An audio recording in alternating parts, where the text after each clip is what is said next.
Hello and welcome to ShedX episode 5. We're speaking to John Lawson. Today's episode is sponsored by Jason Edwards and his book Monsters Among Us.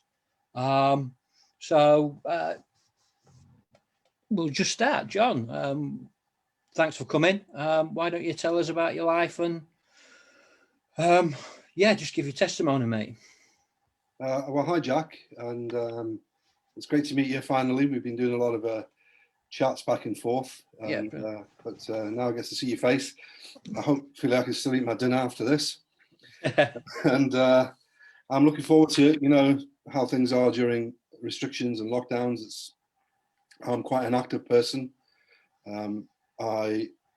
Today I'm in charge of a ministry called Escape Ministries. And I get invited into some of the toughest prisons on the planet. I've been fortunate enough over the last 13 years to travel to over 27 countries. And I've spoken to some of the most violent prisoners that you could ever imagine. I'm also the author of a book called If a Wicked Man, which is more like a true crime story, but it does tell what it was that changed my life, which we'll go into. And for that reason, I get invited, and prisoners give me their ear. And I think when you've walked in someone's shoes, they're more inclined to give you their ear. And so I also speak at youth events and in rehabs and wherever I'm invited. I've worked full-time voluntary for the last 13 years, Jack, so I don't have a job or an income. I'm not entitled to government support because I'm not making myself available for work. And so I just totally rely on people inviting me to maybe fund the airfare and accommodation. And if they can't, if it's a poorer country, which often I go to, then I'll try and raise the funds and we'll get there anyway. So I just wanted to make that clear that I'm not in it for the money. I'm not doing it for a job, and no one's paying me to do that or paying me to speak here tonight. I don't come with a fee. I do what I do because my life was radically changed, like radically changed. I was born in Glasgow, in a place called Maryhill in Scotland. My accent left me a long time ago because when I was 3 years old, we emigrated to South Africa. My dad was in the Merchant Navy, Jack, and he was looking at just getting us out of the poverty that we were in. There's a lot of poverty in Maryhill in those days. And my dad had docked in Durban one day. And this was the time when they were offering British families the opportunities to go to like Australia, South Africa. You know, in Australia, they called them the £10 poms. And so me, my mum, my dad, we left, we set sail, and we ended up in this new country, which was incredibly exciting for me. I came from freezing cold. I've got pictures of me as a child, 3 years old, standing on a frozen canal with a balaclava on, you know, trying to keep warm. And then all of a sudden now we're in the tropical heat of Durban in South Africa. Monkeys would be climbing on the trees outside. And life for me was a big improvement. I was able to play outside and all the time and run around barefoot, as often a lot of kids in South Africa do. My dad joined the police force. He became a very well-known copper in Durban. He was the best shot in the city police. He was always in the news, making arrests and high-profile arrests, and so he was like my hero. This was a time when we would get home movies, where you got a projector and a film, and you would sit and watch a film with the old-fashioned reel. And I can remember the Clint Eastwood movies were out, you know, Dirty Harry, and to me that was like my dad, because he would go through those mock villages where bad guys pop up and you shoot them, and so he was a well-known figure and a bit larger than life character. So I adored him, really. He was my hero. I used to help him make bullets and go to the shooting range. And I guess by the time of 7 or 8 years old, my little brother was born. And by the age of 8 or 9, I could strip down a Browning 9mm, no problem. I could make bullets and measure out gunpowder, and it was just a normal thing for me, as is with a lot of kids in South Africa. But when I was 10 years old, my life changed, Jack, again. My mum, she had to come back to the UK quite quickly. She had a phone call saying that my grandfather was terminal with cancer, and he maybe only had 4 to 6 weeks to live. And if my mum wanted to see her father again, she should come home quickly. So arrangements were hastily made. My mum was put on a plane with my little brother, who was under the age where you had to pay for an air ticket. And I stayed in South Africa with my dad. And the plan was that my mum would come back. My grandparents and the rest of the family had moved also from Glasgow. They had moved down to the exotic Birkenhead in Merseyside. And they'd done that because work in the shipyards was abundant. And also they heard you could get a whole house to yourself. Whereas in Glasgow, we shared a tenement flat with, maybe 8 or 9 of us in it. So they had kind of all settled in Birkenhead, and my mum came back. I stayed there, carried on at school. And as we were approaching the long holidays in South Africa, our summer holidays here, they happen at Christmas time in South Africa. That's when they get their 6 or 8 week holiday. As those holidays were approaching, my dad picked me up on the last day of term at school. And I was excited because normally I would have to walk home, and then a housekeeper might be there, or the maid, and she might look after me till my parents got home. She was a lovely Zulu lady called Patricia. She was like a second mum to me. And I grew up fascinated by warrior stories of Shaka Zulu, and I learned quite a lot from her, actually. She was, she was like a second mum to me. And but when we got home this day, after going back in the police car, Patricia wasn't there, and my dad locked me in the flat, and he said to me he has to go to work. If it gets dark, it gets late, and if he's not home, then I should just take myself to bed. And to be brave, he said, you're 10 years old now, you're a big boy. So off he went, he locked me in the flat, and I waited desperately for him to come home. When you're only 10 years old, you're in a flat by yourself, you get scared of every noise. And that night came and he didn't come home. And then I ended up climbing into my parents' bed and fell asleep. Woke up early in the morning, hungry, waiting for my dad, and he didn't come back that morning or that afternoon, and there was no food available. So by the end of the second day, I'm now really hungry, and it's got dark again, and no dad. This went on for 4 days. I was locked inside there 4 days with no food. And by the 4th day, heading towards the 5th day, when you're only 10 years old, you haven't eaten, and you're in a humid climate, you're not going to be very well. And fortunately, some family friends, they tell me, because I actually, what I'm telling you now, I genuinely have no recollection of. It's not a painful thing for me to talk about, because it's just blank to me. And I think sometimes the brain does that, when there's been trauma, people don't remember accidents and whatever, but I don't remember. I only discovered this years later, which we'll come to, when I went back to South Africa and stayed with the family that actually broke open the door and picked me up off the floor. They said I wasn't in a very healthy state. They were obviously very angry with my dad. And what we discovered was, because no one knew what had happened, I thought maybe he'd been shot or killed. I was so worried. But what we discovered is that my dad was having an affair with another woman at work. And he decided to head off with this woman, leave me in there for a few days. I'll be all right. And a few days ended up being longer. I think his intentions were to eventually come back, but I don't know what got into his head. And then I was put on an airplane. The only memory I have of being in that flat is the door being broken open and being picked up off the floor. That's all I remember. Fragments of that door being broken open. I was then put on a plane at 10 years old and flown back to London, where my mom and family, they picked us up in a minibus at Heathrow, and we drove to Birkenhead. And it was like being a stranger, really, in my own country. It was very different. The climate was very different. All the chimney pots with smoke coming out of them. And then to land on the streets of Birkenhead, which was rough. Birkenhead was a rough, and still is a rough town. And it's my mum still lives there today. I get worried about it because there's just a lot of drugs there. But that's another story. So now I find myself in Birkenhead and trying to adapt to life there. We stayed at my grandparents' home.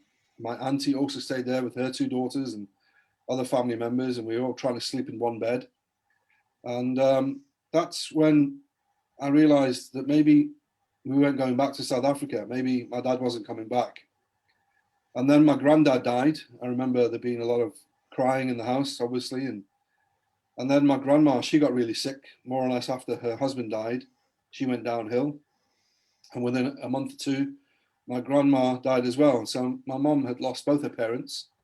And then, of course, my dad, the full story came out and he said, don't bother coming back to South Africa. I've met someone new. And that was the end of it. And we had to get out the council house because my grandparents had died. Both her parents. And of course, my dad, the only place we could find to live was back in Scotland. We had family there and we stayed with my auntie for a little while, just outside Glasgow. And my mum eventually got a council house on an estate, a housing estate called Drumchapel. Now, Drumchapel was known at the time as the most notorious housing estate to live in the whole of Europe, the most violent place to live. There was two big well-known housing estates in Glasgow, Easterhouse and Drumchapel. And Drumchapel for me was like, it was like living in a zoo. You know, I was a very softly spoken, mild-mannered, very, very polite little boy. I was brought up in South Africa with manners, a lot of respect in South Africa. Even now, I go back frequently. You know, a teenager coming up to you in the street to ask you for the time will never just come up and say, "Oi, mate." You know, he'll come up and say, "Excuse me, uncle. Excuse me, auntie." And there's just this respect there that was missing. I'd never had a fight before. And I was put into this school with a soft Southern accent and South African accent. And I was a target for bullies straight away. I very quickly learned that how you earn respect in those communities, Jack, was not by how kind you are or how nice you are, but with your fists. All the very well-respected men were violent men or gangsters. I very quickly learned the power of fighting. I learned that I could take a punch. I had this ability to be able to take 10 or 12 punches to the head without feeling too much pain. And I guess that won me a lot of fights in the beginning because I wasn't a fighter. I think I won many fights because my opponent was exhausted punching me in the head and I would have lumps all over the place, but I just refused to go down. And, you know, that doesn't make you tough. Some people are just designed that way and others have a glass jaw. But I remember having this big fight at school. I was pinned up against the wall and the head boy of the year said he's going to kick my head in after school. And he offered me a fight and I very politely agreed because it was manners to do so. And we had this big fight after school. I somehow managed to win. I don't know how. But the next day in school, everybody wanted to be my friend. You know what it's like, Jack. You know, you can soak up that tension as a kid.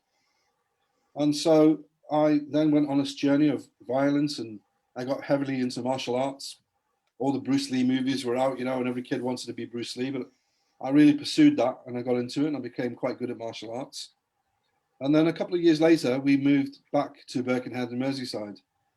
But this time I was a little more streetwise than before. And I wouldn't take any nonsense. Again, I didn't go about trying to be a hard man. I never pretended that I was. I like to keep myself to myself. But I could be very violent when needed to be and not feel any remorse, or I could hurt people if I had to. And I left school really with no qualifications. I think the only reason I didn't get chucked out of school is I was very good at sports. I was very good at rugby. And my school was an all-boys school. It was a rugby school. And my sports teachers would often come to my defense to keep me in the first 15 when it was time to get expelled. So I left school with no qualifications. My mom was trying her best to bring me and my brother up, but we never had anything really. I don't think we ever bought anything new. Everything was secondhand or knockoff. You know, if you wanted a telly, you knew someone who could get you telly. And that was just normal. That's how life was. It wasn't harder than anyone else's. It was just a normal, you know, poverty-ridden upbringing like anybody else that went through that. But by now I was turning 18 and I really wanted money. I went back to South Africa for a little while to try and find my dad at 19 and found him, but things just didn't work out. You know, it was never the same. It ended quite badly. And I guess really, I did a few things out there that I shouldn't have done. You know, like stealing his police car one night to go buy some weed. And it's never a good idea to steal a police car and then turn up and do a handbrake skid and watch all the drug dealers legging it because they think the cops are there. And you know, I was a bit of an idiot really, and yeah, I was a stupid idiot. But anyway, I ended up back home in the UK. But my uncles had left Glasgow and were doing really well in London. My uncle Dave in particular had got really connected with the Maltese mafia. My uncle Dave had escaped from Edinburgh jail and fled off to London. And he eventually got caught and he was put in prison, and he shared a cell with a Maltese guy who whose family ran most of Soho. At that time, it was the Maltese mafia that ran all of Soho in the sex industry. This guy was brought up and went to a private school because of the money through the family, but he was an out-and-out gangster, but not the kind of gangster that would do anything himself. You know, he was one of those that would just make a phone call and it would be done. And he commanded a lot of respect and fear, but you wouldn't have pegged him for a gangster. And so he was a target in prison because he was very wealthy. And my Uncle Dave slashed the guy's face one night to protect him. And Uncle Tony, the guy's name was Uncle Tony. He was always called Uncle Tony. You weren't allowed to call him Tony, even though he was like in his 30s. Everybody called him Uncle Tony. So Uncle Tony promised him a job when he got out of prison. But Dave said to him, "I've just slashed the guy's face for you. I don't want a job. I want to be partners." Uncle Tony agreed. And when Dave got out of prison, he went up to the West End, up to Soho, and yeah, he became partners with Uncle Tony, and they began to do really well. My Uncle Dave ended up being a millionaire, driving around in a Rolls Royce. Prison, he went up to the West End, up to Soho, and he was running all the peep shows really in London, and he was earning decent money. 2 peep shows at either end of Soho were pulling in about £40,000 a week in pound coins, and then there was the hostess bars and the adult DVD video shops and all of that. So they were raking it in. And my other uncle George was working for them as well. So they invited me down to London. George said to my uncle Dave that perhaps we could tap into John's martial arts skills and he could provide security. And off I went down to London, and it was a big change. A lot of my mates back in Birkenhead were like working in Vauxhall's factory for £140 a week, and I was earning £180, £200 a day or a shift, and up to £300 a shift in London. So I'd be earning 2 or 3 times more in a day than my mates were earning in a week back home, and that gets to your head. My job was to manage one of the hostess bars, which were nothing more than clip joints where unsuspecting tourists would come in thinking they're going to see a live sex show, and they'd get in there, they have to buy a drink, and then the hostess would ask them to buy them a drink, and before you know it, their bill is about 100 quid. All they've had is half a lager, and even that was non-alcoholic, which they didn't know. And then some kind of like fake sex show would go on where no one would take any clothes off, and all of a sudden you announce that's the end of the show, after of course they've given big tips on top, and then kick everyone out. And if they didn't want to go, you threaten them. And normally in Soho, in a basement, when you're a tourist, there's a very heavy atmosphere. You're probably likely just to leave. And so this would continue. There was a never-ending stream of tourists. In fact, I've met many men along the way. He says, "I reckon I came into your club one time," and I would remark, "Well, that's what you get for being a pervert, isn't it? Trying to come and watch a sex show. So you got what you deserved." So that was just the nature of the game. And here's where I got caught for the first time with the police, got into trouble. An American tourist, he didn't want to pay his bill. He pushed one of the girls over and kicked the table over, and he ran into me, and I karate kicked him right in his chest and held him up against the bar and made him pay his bill.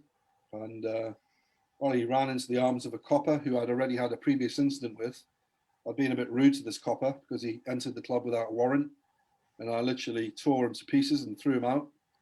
And well, he was out to get me, and here was his opportunity. So I was promptly arrested for the crime of robbery, demanding money with menaces. And I went before Southwark Crown Court, and I was sentenced to 9 months in prison at the age of 23. Well, coming up for my 23rd birthday. And I was sent into Wandsworth and then Brixton, and finally an open prison on the Isle of Sheppey. It did nothing for me. I came out of prison, and I wanted to get straight back to it. But my uncle said, you know, you need to go back up north, keep your head down, keep a low profile for a while. I got married to a girl in Wigan. We had a son together. She had a couple of kids already. We had a son together, and but that marriage lasted 9 months. She was cheating, and I wasn't going to stand for any of that, so I left. Eventually, I won custody of my son. So at the age of 23, I was a single dad, which was quite unusual in those days. But I wanted more money. You know, I wanted a lot of money, but how was I going to get it? So I ended up working on the doors for a little while, thinking that I can earn decent money on the doors. I began to work in nightclubs in Manchester, in Merseyside, in Liverpool. I began to work with guys that were ex-special forces, and we formed a tight bond.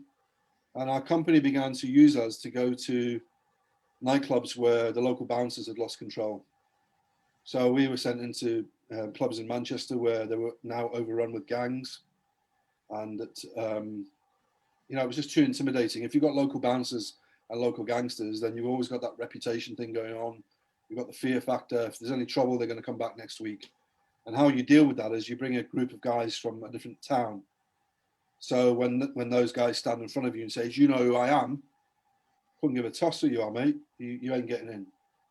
And that would usually erupt in violence. And you know, I was so thick-headed and so cold that the more violent it became, the more I enjoyed it. I think I put my life at risk many times even that I didn't know. You know, my brother had to call off a hit one night. There was a gang of 4 guys sitting in a car park with guns waiting to shoot me because I wouldn't tolerate any nonsense. Because although I had this kind of violent mentality, I also had the mentality that if I'm going to do a job, I want to do it properly. So I had rules, I had things that I like to stand by. So I wouldn't tolerate any nonsense. I wouldn't tolerate any drug dealing. And of course, that's going to upset drug dealers who are dealing drugs in your club.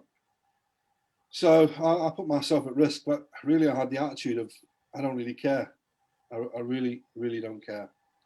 That lasted a little while, and then I got the opportunity to go off to London again to work with my uncles. And to my shame, and I mean it when I tell you, to my shame, I then managed the largest brothel in London, just around the corner from Euston Station. And there'd be 14 to 16 girls working there every night. All sorts of girls from various countries in Eastern Europe, and British girls and Chinese girls and Thai girls and all sorts. And the job there was to establish control. The previous manager had lost control. The Albanians were now moving into prostitution. They were getting to come over here, and they were forcing girls into prostitution. I didn't like girls being forced into that. I liked all the girls I interviewed to do it of their own free will. If I discovered any of the girls had a pimp, I would sack them. Very carefully. Look, I'm sure a few slipped through the net, told me some sob story, and they gave all their money to pimps. Absolutely. But I wouldn't have pimps outside the door. And if I found out they had a pimp taking all their money or forcing them, I'd just get rid of them. Not because I was, you know, I had concern really. I didn't really have that much concern about these girls, if I'm honest with you. What I was concerned about was trouble and keeping trouble away from the door, yeah, and running a smooth operation. So someone asked me that question. Oh, at least you made sure the girls weren't, you know, like in the slave trade and be forced into prostitution. And I said, well, I didn't really care about that. That wasn't my problem. I wasn't even interested. I didn't even cross my mind. I just didn't want them having pimps all hanging about outside and there'd be trouble. So I can't take any credit for that and say, oh, I was a good guy, bad guy. I wasn't. I was a rotten, filthy idiot of a man. And by now I'd got married again to a Scottish girl. We had another 2 kids together, and we moved up to Edinburgh. I would travel down to London Monday to Friday and work. I'd get off at King's Cross and walk around the corner, and I'd work in the brothel and go home at weekends. And again, you know, what kind of man leaves his wife and goes and runs a brothel Monday to Friday? For me, it was about putting money on the table. And so I didn't care what I had to do. As long as I put money on the table, that's all that mattered. So my wife she'd have to just put up with it, and that was the end of it. And also I had these kind of like old-fashioned morals, you know. Like, I had plenty of opportunities there to sleep with any girl I wanted to, but I wouldn't do it. I wouldn't cross the line between management and staff. I ran a very tight ship. In fact, the nickname the girls had for me was Sarge, because I like to run it properly. I had this professional mentality about me, even though I was in a dodgy trade.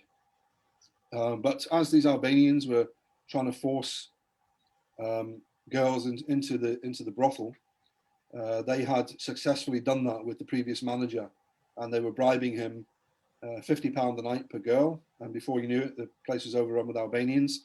At the time, Albanians couldn't live in the country freely, and so they would all have dodgy passports, false ID, which meant that if we did get raided, even though it was a licensed premises, believe it or not, but if you did get raided and then you had girls with no passports or no papers, then you could get closed down. And again, I wanted to keep a tight ship, so I didn't want any of that.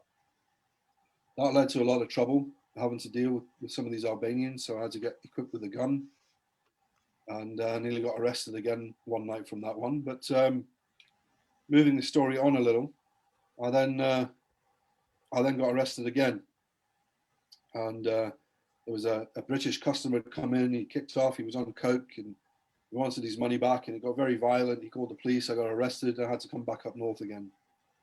And this time, Uncle George said to me, "Well, why don't we open a adult DVD shop in Liverpool?"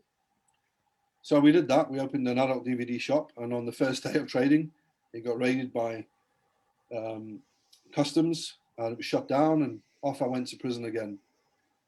This time for just a very, very small 8 weeks. It was nothing at all.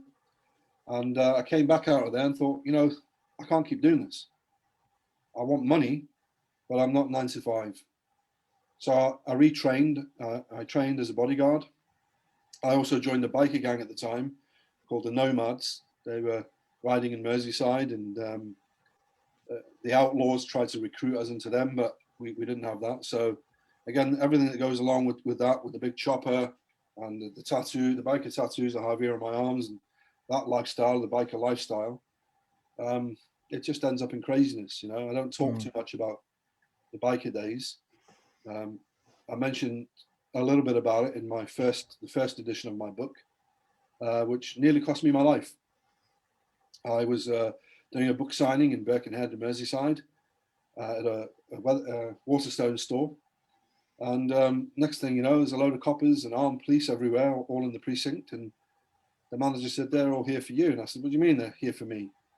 She said, "Well, they've heard that the biker gang have heard that you're back in town. You have no authority to be here because I left the biker gang, and you don't just leave a biker gang and come back into their territory. And they were going to shoot you." So the police got wind of it, and they're all here. But they never turned up, which was a bit of a shame, because that would have done wonders for the book sales, don't you think, Jeff?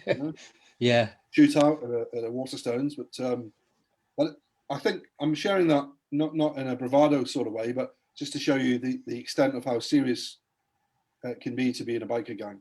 Oh, yeah. And I ended up going back up to Scotland as a bodyguard. I began to work with some very famous people, mostly doing film premieres to start with. And then because of our gun experience, and we were doing some firearms training in Liverpool with an ex-SAS soldier, a little bit like you. I just discovered the other day that you do a little bit of TV work and stuff, and that you played an armed a copper with a gun there. I saw the other night in a picture.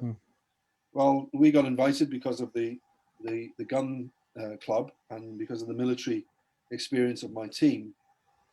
I was the only one that didn't have military experience, but we got invited onto a few shows to play armed police, and we did Prime Suspect with Helen Mirren, and we were the cops that shot the bad guy at the end of it.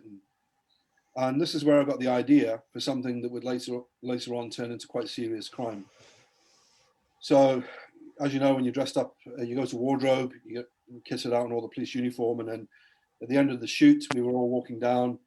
It was filmed in a disused railway station in Manchester. And at the end of it, the security and members of the public all trying to look over and see what's going on. And they're shouting over, "What's going on in there, mate?" And they thought we were real cops because they were calling us officer. So me and my mates, we were like, "All right, we'll play this one up." So we was like, "Move along, move along, please. There's something going on here. You have to all move along, move back." And Of course, people were very compliant, which put an idea in my head. At the same time, now just needing money, a friend of mine, an ex-paratrooper, was having a little bit of trouble in his local area with a drug dealer that was flashing the cash around, trying to be the big man, and he had a bit of beef, as they say nowadays. I wouldn't know what that was in those days. If somebody said he's got some beef with you, I think you're talking about a bit of meat, right? But now it's different, isn't it, with the kids? So this guy had a bit of beef with him, and my mate said to me, "Why don't we rob him? Why don't we just take all his money, tax him? I mean, after all, drug dealers can't go to the police, can they?" Oh. So we dressed up as coppers. We hit his door at midnight, kicked the door in, we held him hostage. I'm ashamed to tell you, I beat him and made him confess where the money was, and we robbed all his money and threatened him to get out of town. And from then onwards, our MO would be to get police uniforms, and we started taxing a lot of drug dealers. Again, you know, you knock on a door, you've got a badge, and you've got a police uniform on, and it's amazing what you can get away with. And we managed to kidnap a lot of men that owed other men money, and boom, off I went again, back to prison. So this was happening simultaneously with working in Manchester on the doors. So now I'm in prison, and I'm thinking, well, what am I going to do? I meet a guy in there, and I tell him my story, and he says, "I know somebody that could use some guys like you." And he introduced us to a German guy, and this German guy and his mates, they were all into very serious VAT fraud at the time. I forget what they called the scam, but there was a scam where you could order £1 million worth of goods from a fake company that you've set up in Spain, and then you would send a container over to the UK, and then you would, you know, send out a receipt for that £1 million, and then it would be a receipt received. Then you would put in for a VAT return, because they were introducing us all to the European Union, and you could claim your tax back on any goods. So you'd send them a bill for £1 million, show them all the paperwork, the shipping container, which was empty, and then you'd claim back the VAT at the time was 17.5%. Right. So every time they put in for £1 million, they were getting £175,000 back in VAT. And they would do this, they would have 10 or 12 companies. They'd be doing this 10 or 12 times a month. So 10 times a month, there's 1.75 million. 12 times, you're looking at, you know, nearly £2 million a month that these guys were raking in. And it was very serious fraud. They were living the life, big houses, helicopters, all sorts. And of course, that would then surround them with gangsters and all of that kind of thing. So I kind of put the bodyguard training on hold for a little while. And we now began to work for this German guy, because there's no honor amongst thieves. You know, that old adage, oh, there's honor amongst thieves. No, there isn't. People will grass themselves up left, right, and center. They'll grass all their mates up. The amount of informants there are in gangs these days is just ridiculous. And there's no honor amongst these thieves. And what happens is, when you teach guys how to make a lot of money, I remembered the name. It's called the carousel fraud. And so they would get making a lot of money, and eventually they wanted to make money for themselves. So, you know, they don't need the German anymore. They can do it for themselves. But that would land a trail back to the German, who would eventually get gripped by the police, where they wanted all the VAT paid back. And meanwhile, all the other guys, now that he'd lifted up and shown them what to do, had ripped him off. So he wanted his money back. And our first mission then, which was a progression from taxing drug dealers, was to head off to Spain and find a guy that had stolen £13.5 million from the German. And of course, he wanted his money back. And so we had to find this guy and do a lot of surveillance, which was my speciality. I enjoyed the surveillance side of it. Eventually, we found the guy, and then we planned to kidnap him and hold him hostage. And well, it just didn't happen. Every time we planned it, something would go wrong. You know, it was a comedy of errors, really. We were set this day. We were all dressed as Spanish police, and we had our guns and our stun guns, and we were ready to go into this guy's house, full breach. I take all the money and head back to the UK with it. And then all his family turned up for a holiday. moments before, about 12, 13 people. So we had to call it off. We had to go back again. And again, we had the same scenario. Maybe God was looking out for this guy, but he didn't realize how close he was to being killed. And in fact, he was close to being killed because on the day we were taking him down, or about to take him down, I said to the rest of the guys, look, I think we're going to have to put a bullet in this guy's head. And they said, why? What do you reckon that for? I said, well, how much money has he got? If he's stolen 13.5 million from the German, and have you seen the size of the mansion he's living in? I mean, you're talking helicopters here and everything, right? This guy's got more than 13 million. And if he's got more money than that, he's going to want a bit of retribution. I'm not prepared to put our families at risk, all right?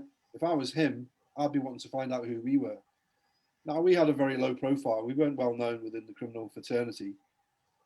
We went word of mouth, and we like to keep it that way. We were very, very low profile. The men were very, very professional, an ex-special forces soldier from South Africa, ex-paratrooper. We had a French foreign legionnaire, myself. So we were very, very selective about who we told, who we worked for. And we didn't just come into Spain, you know, we would come in through Portugal, acting like tourists. We would get a car in Portugal, change the plates, drive up to Spain, book under false name. I mean, the whole trail, there was no way they were going to find us. But for me, it wasn't worth the risk. And I said, we'll have to kill him. So we found a place. We had an argument amongst ourselves who was going to put the bullet in his head. And I agreed that I would do it. And I was just cold-hearted. I was cold-hearted enough to be able to shoot the guy in the head, bury him, and then we were going to go off and have a party that night with all of our money. But like I say, it didn't happen. We had to come back to the UK. And we were put in touch with the German again, who had some more jobs for us. This involved some other guys that he worked with. And well, we kidnapped this guy. He was living in a big mansion. He had Bentleys and Porsches and Ferraris on his drive. And we took him down and his mates and his missus. They were all tied up and duct taped up left, right, and center. Took all the money out the safe, and we did a wire transfer of the money that he owed. I think he owed about 7 million to the German. So we got him to do a fast track bank account through Swiss bank accounts to pay, which we were then going to get commission on. And we took all the cash, which would do us in the meantime till we could get back over to Spain. And now there was a little bit of time on our hands because we had to wait now for the next call. So I just went back to bodyguarding.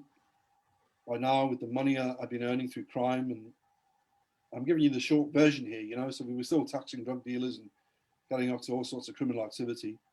But by now I'd bought a nice big house outside Edinburgh and had a nice Range Rover and motorbike and chopper. And my wife had a nice car. We were having nice holidays to the Caribbean and all of that kind of lifestyle. But as a bodyguard, I then began to work with some really well-known people. I worked for a short time with the Rolling Stones when they were up in Edinburgh. But again, the lure of money and the circle of people that I was working in would just take me straight back to crime. The German got in touch. There were some gangsters up there that we knew. And again, I got involved in holding more guys hostage. This involved taking guys down in broad daylight on the industrial estate and taking them off to a field and being sick enough to wait for the phone call to discover whether or not they're going to get a bullet in the head or not. I have to tell you, I was relieved when the phone call came to let them go. But also, I'm deeply ashamed to tell you that I was quite willing to have the phone call go the other way. If that's what it meant, then my heart was cold, Jack. It's just cold. And, you know, there I was, believing that I was a good man. You know, every criminal I've spoken to around the world believes ultimately, you know, that they're a good guy. They did what they did for their families or their kids or for a better life. And, you know, the guys deserved it anyway. If you live by the sword, you die by the sword, right? And so that was my mentality. If you live by the sword, you die by the sword. You know, we weren't going around mugging grannies or burgling houses. You know, we were dealing with people that deserved what they got. And so if these guys had stolen money off gangsters and they were gangsters themselves, well, they got what they deserved. If they had to die in the process, that was the nature of the game. And so that was really my whole mentality. And well, we got involved, like I say, in very serious kidnapping, extortion, and a lot of filthy, rotten blood on my hands. And that's the idiot of a man that you're talking to at that time. Well, eventually I thought, well, what am I going to do? You know, this life is getting out of hand, but I enjoy it too much. I remember seeing that film Heat, one of my favorite movies with Al Pacino and Robert De Niro. And there was a line from it that really meant something to me, which was when Al Pacino and Robert De Niro, they meet in a diner face to face over a table. Scene. And Al Pacino says to Robert De Niro, you know, why don't you quit? Why don't you get out of the game? You've got enough money. Because when it comes down to it, you know, hoo-ha, you know, it comes down to it, I'm going to take you down before you take me down. You know, and Robert De Niro says to him, I ain't in it for the money. I'm in it for the action. Well, that's what I felt like. I felt like I wasn't in it for the money. I had plenty of money now. I enjoyed the action. I enjoyed the surveillance. I enjoyed taking people hostage. I enjoyed getting away with the money and getting away with it. And of course, every criminal thinks they're smarter than the police, right? No criminal wakes up in the morning and says, you know what? Today, when they look in the mirror, today's the day I fancy getting caught by the police. Nobody does that. Everybody thinks they're smarter than the old Bill. And I was one of them. Well, now we're back home for a little while, in between jobs, waiting to go back to Spain to take down this guy. And a friend of mine, who was a pub landlord, he had a bit of a problem with his girlfriend's ex-husband, who was being an arse, and he owed her 90 grand, and he wasn't paying the money. He was very aggressive and rude and horrible. And so me and my men, we broke our golden rules, which were to never do anything on your own doorstep.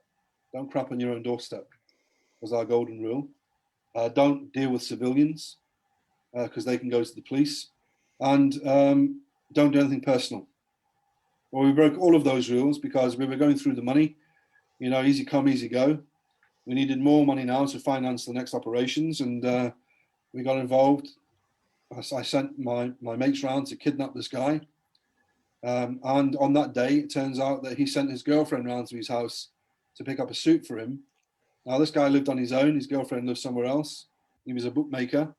Every Friday, he was a man of routine. We'd already sussed out his routine and his routes, and we knew every Friday between 5 and 5:30, he would come home. He'd be home for an hour or two, then he'd go off and see his girlfriend. So the guys were waiting already inside his property, and but the girlfriend turned up and not him. He was working late. They jumped out, put a gun to her head. She didn't know what was going on. I guess she thought she might have been getting raped or something. So she was very scared.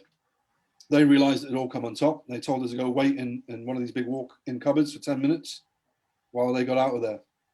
And they got out of there, and we left the job. And then I phoned the guy up a few days later and threatened him, said to him, you better pay the money, otherwise you're going to get a visit. Well, the old Bill were recording all the conversations. They triangulated our mobile phones, and long story short, boom, I get nicked again. So this time I get sentenced to 4 years for attempted extortion. About a month later, I get hit with the Proceeds of Crime Act, and they want over £100,000 paid back, and then they rounded up the rest of the guys, and they took me one day from prison to the High Court in Edinburgh. They put me in the dock, and I said, "What am I doing here?" And they said, "We're making you a compellable witness against your co-defendants sitting over there in the dock." Well, I told the judge where he could put his evidence, and well, it wasn't somewhere very nice, Jack. And the judge, well, he thanked me for that, and he gave me an extra year and a half for contempt of court. So now I was doing 5.5 years in prison. It didn't take long for my wife to write the Dear John, and we got divorced while I was in prison. The Proceeds of Crime Act took nearly everything, and I figured, well, you know what? I'm just going to go straight back to it. I'd already compiled a list of guys who I was going to take down, who I was not going to take money from and then hand it over to no German. In the meantime, the German owed us, I think he owed us 1.2 million. And but he got nicked while we were in jail, and all of his assets were taken off him. So we never got our money in the end. And I thought, right, this is just getting out of hand. I'm going to get out. I'm going to kill as many people as I need to kill. I'm going to steal as much money as I need to, and it won't take long, and I'll have everything back. My missus can get stuffed. I'll do what I want to do, and I'll find someone else. And again, that was just my bad attitude. But in that prison, in prison you meet all kinds of people, from the most violent psychopaths to guys that maybe never been in trouble before, but they've had a car crash, they drove too fast one night, maybe they've caused death by reckless driving, and they've never so much as shoplifted a Yorkie bar, and they're going to be targets for the bullies as well. So you meet everything in between, and in prison you learn to keep your head down, get on with it, and also not to take any nonsense. And so I didn't look for trouble in prison, but if you confronted me, then I'd confront you right back, and it would often end up violently. And again, that was just my stupid mentality. But in that prison, I made friends with a Nigerian prisoner. His name was Tony. And he was different from the other guys. He didn't want anything from you. He didn't ask the two questions you always get asked in prison when you meet someone new. What are you in for, and how long are you doing? He never asked any of that. He always had this big smile on his face. He smiled a little bit too much for my liking. But there was something about him. He never wanted anything from you. A nice guy, but there was one thing I didn't like about him. And that was the fact that he was a Christian. And he was always talking about God and Jesus and bless you and hallelujah. And I thought he was a weirdo. I didn't like that at all very much. And every Thursday in that prison, they had a Bible study. And every Thursday for about 3 months in the exercise yard, this Tony would invite me to the Bible study. I can picture his face, Jack, I'd see him walking towards me. He had the biggest smile you could ever imagine. And he'd always say the same thing to me every Thursday. Hello, my friend. How are you today? It's a very Nigerian greeting. How are you today? And I would say, how do you think I am, idiot? I'm in prison. What a stupid question. He would smile and he would say, do you know what day it is today? I'd be like, I'm counting the days. Second stupid question. It's Thursday. He would wag his finger and say, no, it's not Thursday today. It's Christian Fellowship Day today. And he would invite me to this Christian Fellowship thing, and I would just refuse. But finally, after about 3.5 months, I finally agreed to go because he shared with me on that particular Thursday something very important to me as a prisoner.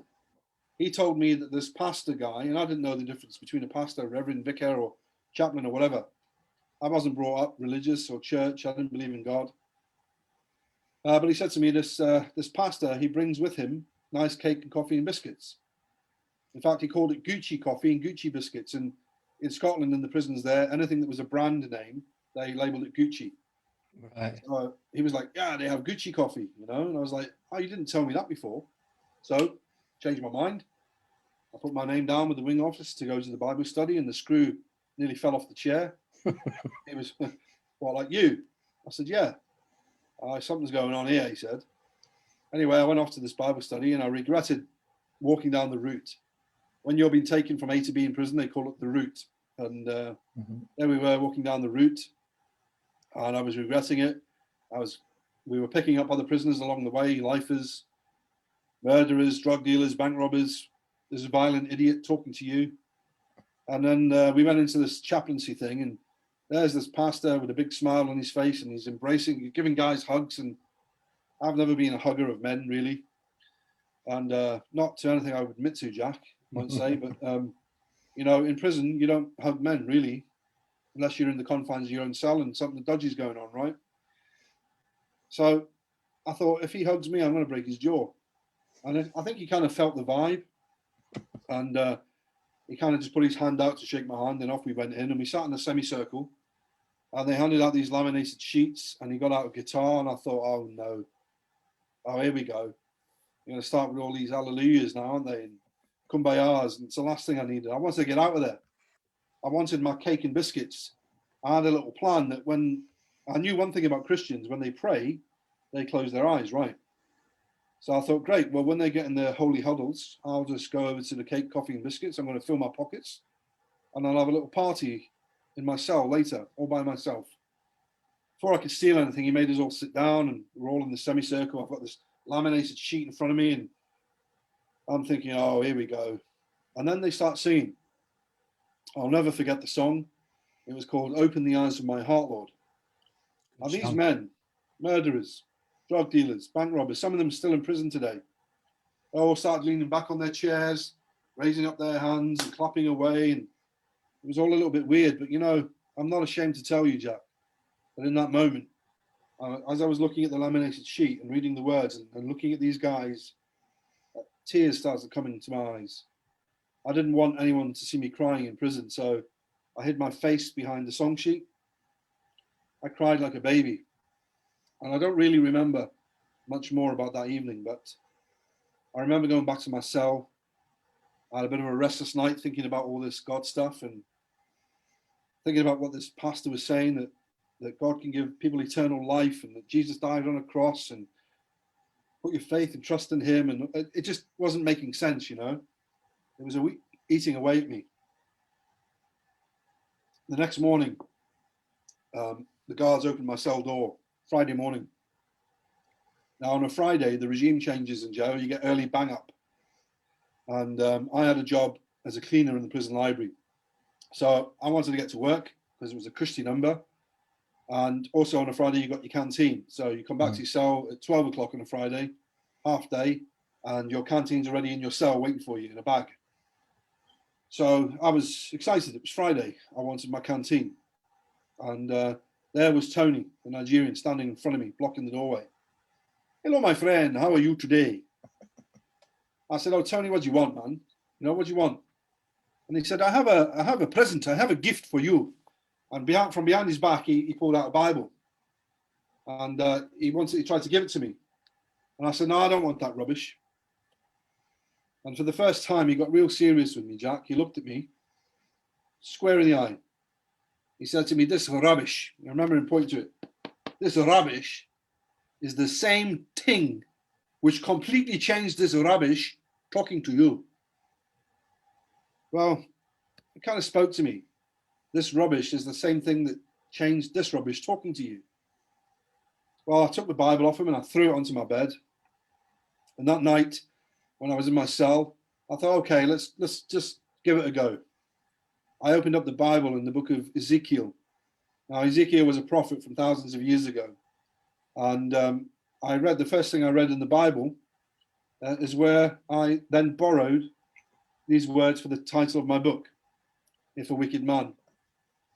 I read Ezekiel 18, 27 to 32, which says this, that if a wicked man, that was me, if a wicked man turns away from the wickedness that he has committed, and if he does what is just and right, then he can save his life and he won't have to die, because he considers all of the offenses that he has committed and he turns away from them, he will surely live, declares the sovereign Lord. And then God's children, they complain. They complain. The house of Israel says, oh, the ways of the Lord are not just. And God says, no, is it not your ways that are unjust? Therefore, I will judge each one of you according to your ways, declares the sovereign Lord. So repent, rid yourself of all the offenses you have committed, and I will give you a new heart and a new spirit. For I take no pleasure in the death of anyone, declares the sovereign Lord. So repent and live. Now, I don't know what those words mean to anybody that might be watching tonight. They might just think it's a load of rubbish, and that's okay. But in that prison cell, as I read those words, it was like looking in a mirror. And I knew I was a wicked man. I'm planning murder. I'm willing to kill guys. I've held people hostage. I've managed the largest brothel in London. I've been involved in the sex industry. I've been in a bikie gang. I was making bad decision after bad decision, and I knew I couldn't carry on like this. I was intrigued by this new heart, new spirit. I wanted it. I didn't know how to get it. So the following Thursday, I went back to the Bible study and I asked this pastor, how is this possible that God can give someone like me a new heart and a new spirit? How does that happen? What's that all about? And he said to me, well, he explained to me what Christians call the gospel message, but in a very, very simple way. He used legal terminology, which I could understand because I was in prison. He said to me, John, you committed a crime. You got caught by the police. You went to court. You stood before a judge. The judge found you guilty. And because of justice, you were sent to prison. It's called justice, right? I said, yeah, okay, fair enough. Yeah, I'm in prison. It was justice. But maybe the judge could have let me off, you know? And he said, well, then he wouldn't be a just judge, would he? Imagine someone broke into your home and murdered your family, and then said, oh, judge, can't you just be like a loving and kind judge and just let me off? It doesn't work that way. You'd be angry, wouldn't you? Because there'd be no justice. He said, and God is a God of justice. So one day he said, you're going to die, because believe it or not, 10 out of 10 people are going to die, right? He said, one day when you die, you're going to stand before God, who's going to judge you. You're going to be in his courtroom. Are you going to be guilty or innocent on that day? Heaven or hell? I said, look, I don't know. You know, isn't this God of yours? I've been reading a bit of the Bible this week. Isn't he like a God of love and mercy and all this? And, you know, doesn't he forgive and all of that kind of stuff? He said, well, yeah, he is all of those things, but he's also a just judge. You can't just let criminals go free. A price has to be paid, right? He said, imagine when you were in court and you got your 5 years and the judge says, John, if you pay a £10 million fine, you don't have to go to jail. And you say, well, judge, I've only got like 100 quid in the bank. There's no, I haven't got 10 million. And the judge says, well, I'll have to send you to prison. But then imagine some rich guy stood up and he said, I'll pay John's fine for him. And he writes a check for 10 million and he pays your fine. The judge can do what is just and right. Justice can be served. The fine is paid and he can set you free. And there's no contradiction there. And I said, yeah, that would have been nice. He said, well, look, in the same way, when God sent his son, Jesus Christ, to the world, he lived a perfect life, so he was without sin. When he went to the cross, it was like he wrote a check for your life. He wrote that check with his blood. He paid for every wrong thing that you've ever done, in the same way that rich guy in that scenario paid for your crimes. Christ paid for every crime you've ever committed, every sin you've ever committed. And because he did that, it's like he wrote a check for your life. And guess what? After 3 days, the check cleared because Christ rose from the dead. And if you're willing to repent and surrender your life to Christ, God will set you free from his courtroom. He can do what is just and right because Jesus paid your fine. And then he said to me something quite interesting, that when Jesus was on the cross, he said, have a look in your Bible. You'll find Christ on the cross. And the last words he said was, it is finished. In other words, the debt has been paid. He said, the debt has been paid, but you have to do something in order to receive this free gift. There's two things. I mentioned them, he said, repent and surrender your life to Christ. Well, it was a very simple message. I understood it quite clearly. I understood justice and the law and punishment and someone paying your fine. Well, it was about a week later, I was in my cell and I'd been reading the Bible more. And I just cried out to God, Jack. I cried out to God in my cell and I said, I've never prayed before, but God, I don't know what to say to you. I'm a wicked man. I'm full of sin. You know, I'm definitely headed to hell.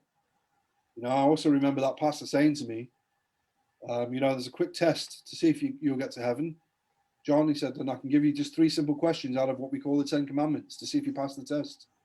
He said, how many lies have you told in your life? Too many to count. You know, I'm sure that you're the same, Jack, right? Too many to count. He said, so that makes you a liar. Yeah. Have you ever taken anything that wasn't yours, regardless of value? I said, yeah. Well, that makes you a thief. Have you ever murdered anyone? I said, no, I haven't, but I thought about murdering. He said, well, Jesus said, if you've hated your brother in your heart, you've murdered them in your heart. So according to God's perfect law, you're a thief, a liar, and a murderer. And let me not embarrass you with the other 7 Ten Commandments. So guilty or innocent. And I had to admit, guilty. So I knew where I was headed. But in that cell, I began to remember what he said. And I thought, well, everybody's in the same boat because everybody's lied, taken something that belonged to theirs, or, you know. I mean, like Jesus said, if you looked at a woman with lust, you've already committed adultery with her in your heart. You know, if you're a man, you've definitely looked at a woman with lust. So, man, I was in trouble. And yeah, I got on my knees in that cell and I cried out to God. I asked Jesus to forgive me for every rotten, filthy thing I've done in my life. And I asked him if it's possible to give me this new heart, new spirit. And I'll tell you what, I woke up that next morning, Jack, and I felt so different. I felt that there was a peace had come over my life.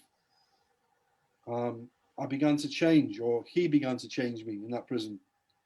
The Bible says that when you come to Christ, you become born again, you become a new creation. You have new thoughts, and you have new desires. And I certainly began to have new thoughts and new desires. The thoughts of crime began to leave me. My bad language began to change and disappear. And not because I woke up one morning, Jack, and said, "Oh, I'm a Christian now, I shouldn't swear anymore." It just left. The things that I found tasteful before began to not taste so nice anymore. That's the only way I can put it.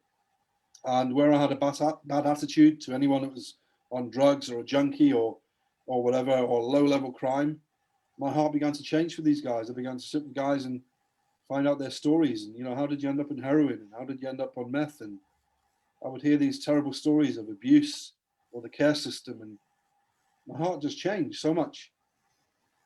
God changed me in that prison, and he set me free. I realized that you don't have to be behind bars to be in prison, Jack. Prison takes many shapes and many forms. Many people watching this right now on Facebook or on YouTube or wherever it ends up. You could be in your front room. You could be in your car listening to this right now. You could be in a nice home. It doesn't really matter. You could be in your workplace. But all of those things could be like a prison to you. Prison takes many shapes. Prison can be an addiction to alcohol or drugs. It could be an addiction to pornography. It could be a violence problem. It could be a body image where you're too fat or too thin, or you've got all sorts of disorders. Jack, are we still there? Yeah, I'm still here, mate. My camera's just failed. If you just carry on, I'll try and get back up, mate. That's okay. I'll just carry on. So I knew then that prison takes many shapes and many forms, and you don't have to be behind bars to be in a prison. I also realized that people can be in a prison and church, where they're going along every Sunday, they're singing all the right songs, and they can quote the Bible, but they don't have a real relationship with Christ. And that also can be a form of imprisonment, because they become religious rather than in a relationship with him. And they become very legalistic, and they have a religious attitude. And, Christ himself was against those who were classed as religious. He wanted relationships with people. Well, 2.5 years went by, and eventually I was released from prison. And my mate, the pub landlord, he came to pick me up that day. I was homeless. Everything had gone. The Proceeds of Crime Act had hit in, and everything was gone. And I didn't have anywhere to live. I had to report homeless to the council. And from there, well, I didn't know what I was going to do. But I didn't feel as if I was a poor man.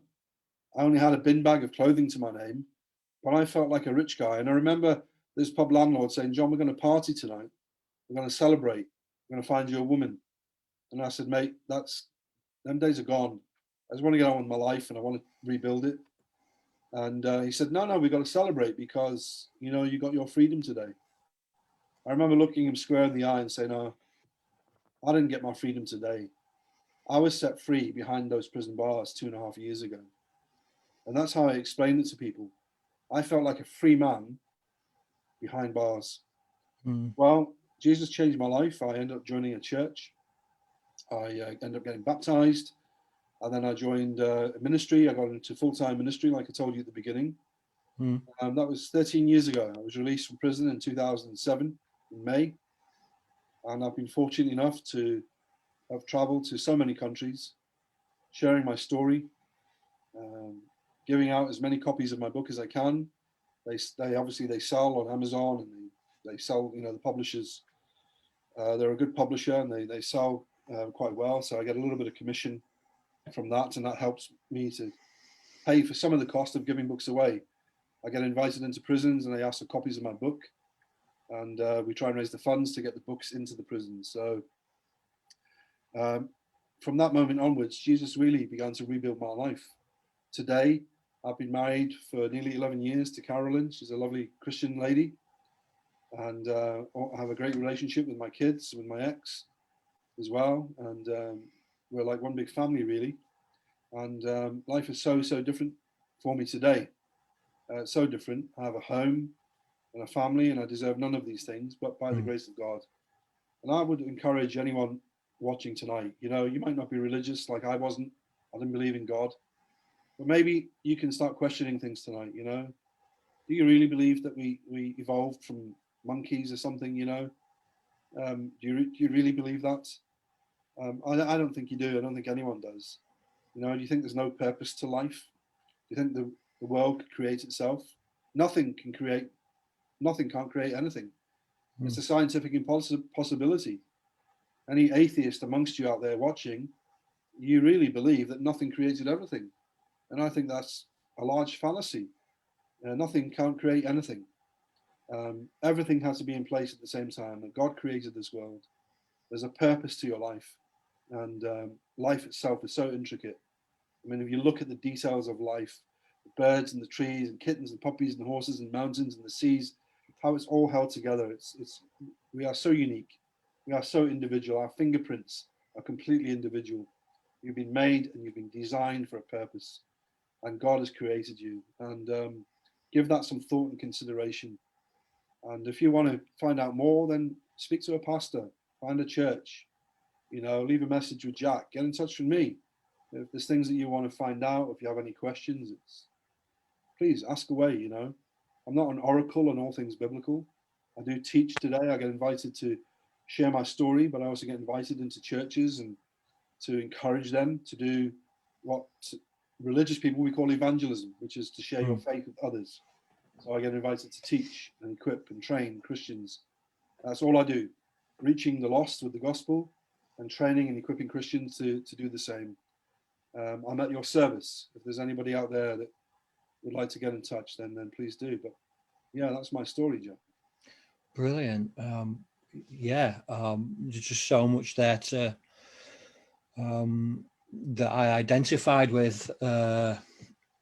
You know, a lot of people know my story and how I came from crime, and then I kind of changed my life and you know, led a different life, and then it you know, all went kind of bad, and I ended up, you know, back even before square one. You know, I've been violent. I've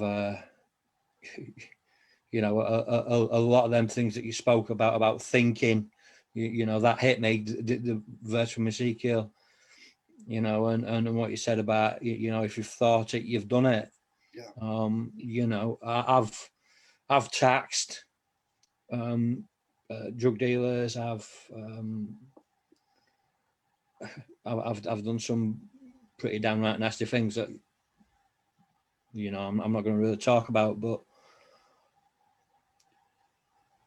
I guess you know, I can identify with the change.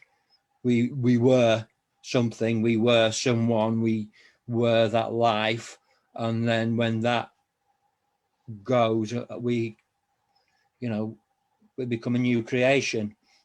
Well, you know, people know that myself, I'm a born again Christian, and I, you know, use it for my addiction. That's how I met Jesus, really, in on my deathbed. You know, I met him at the end of my bed. So, you know, I can sort of relate to all these things and how it was in prison. Except when I was given a Bible, I smoked Matthew through to Acts, because it was one of the Gideon Bibles. Paper, yeah. Yeah, I couldn't read and write, so I started learning to read, and I started reading Romans, and that for me is that's the chapter that sticks out for me, especially because I was a vengeful man, and I had. It's not healthy for a man to have nemesis. A normal man doesn't have a nemesis. You know, a normal man doesn't have enemies like we did.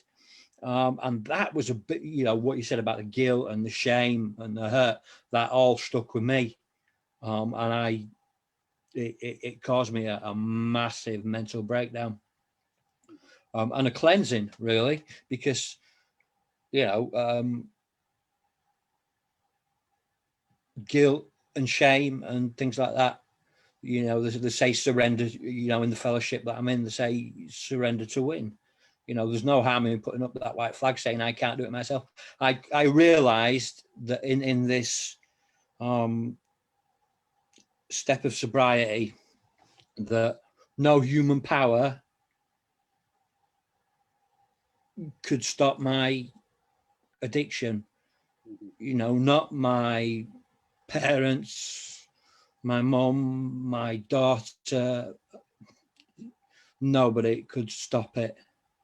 And only by handing it over, to a God of my understanding, to a higher power, which is how I started it, I could kind of grasp it. And, you know, I have the life now. My life now is vastly different to what it was then.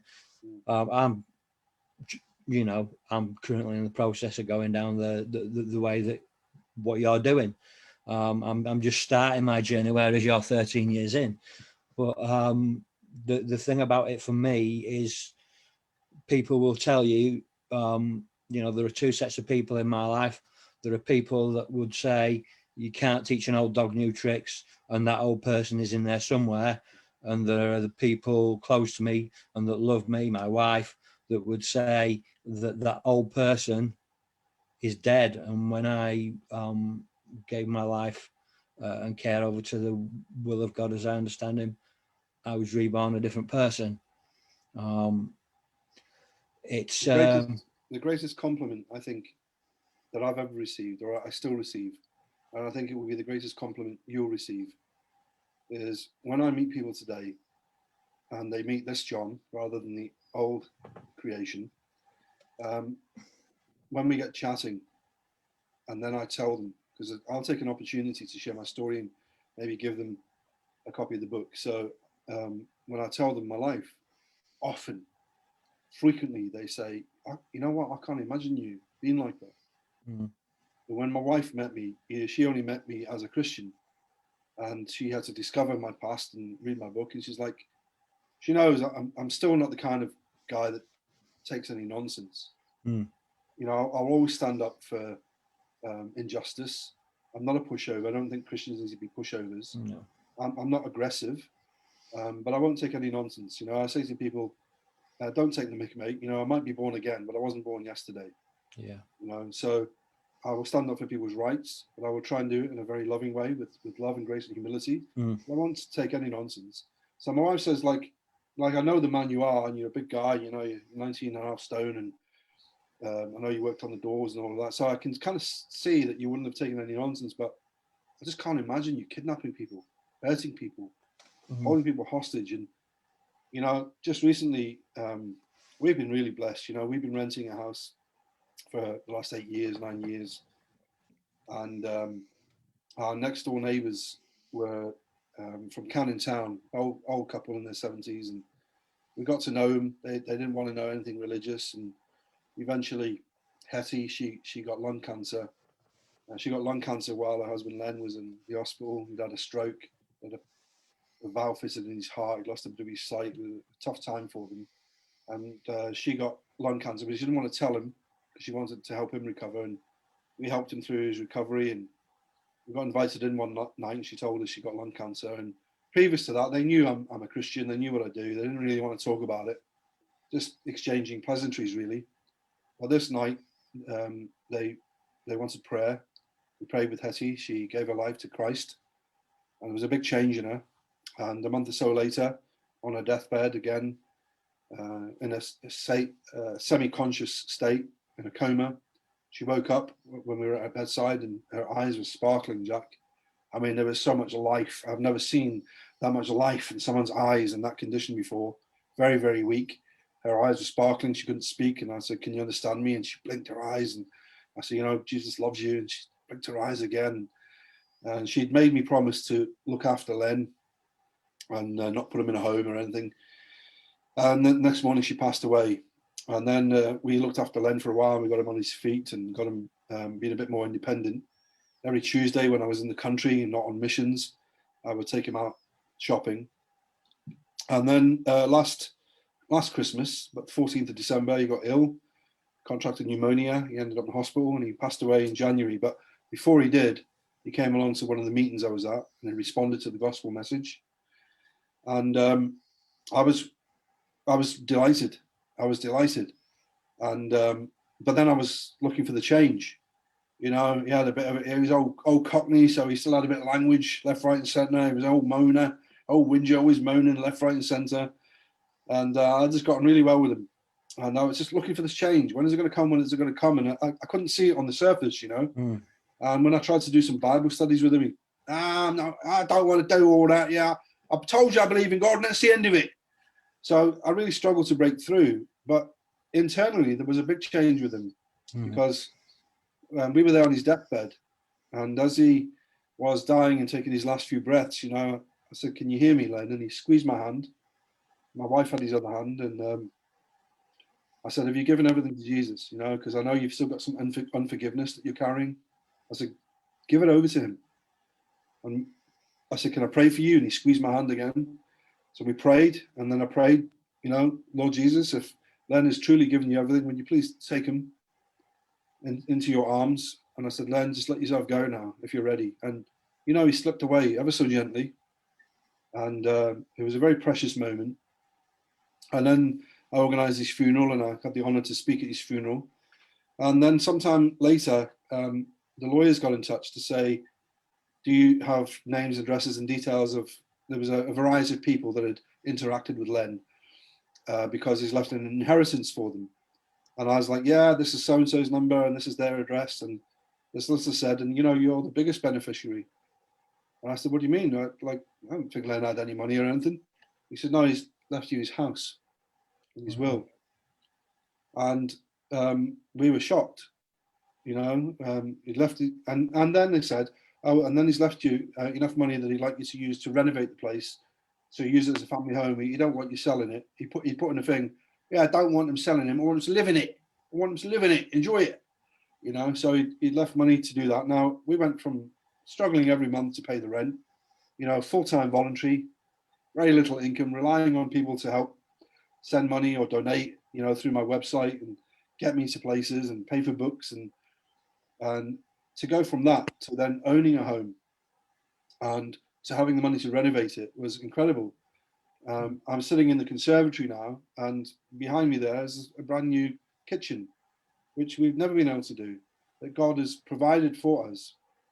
And the reason I'm telling you that is because all the builders that came in here, I had an opportunity to share with them this amazing gift that we've been given, but also more than that, the giver of the gifts. You see, we have to be very careful when we talk to people about how God supplies our needs, how he provides and he gives us gifts, because it's very easy to fall into what we call the prosperity gospel, where Jesus now becomes the giver of gifts. And then what you're doing is you're raising the gifts themselves above the giver of the gifts. And so I don't want to give that impression, you know. And also, I didn't earn it. Yes, I looked after Len. Yes, I was kind to him, but isn't that what we're supposed to do? Are we not supposed to be good neighbours? Should you not be helping an old man out who lives next door and feed him, not just without wanting anything in return for that, you know? And the amazing thing is, Len never told us once that he left us the house, because he didn't want to base our friendship on the fact that I was getting something from him, you know? So it was a complete shock. But God provided through him. I don't want anyone tonight to get the impression that come to Jesus and you know what, he'll give you a house or he'll give you a car. No, I'm not saying that. But also, I'm not saying you can earn it. You can't earn your salvation. You can't earn rewards. If you're in it for that, you're in it for the wrong reasons and it ain't going to work for you. You know, just love your neighbours as you love yourself and let God take care of business. In this instance, he's given us a home. But that all really came about me telling you that because I got the same reaction from every builder. As I gave them a copy of my book and shared my story with them, they were like, "John, you know what? I can't imagine you being that guy." And Jack, for you, it will be the same thing when you are off out on the road and you do get invited to places, which I believe you will do. And when your book is written, when you're sharing your story, then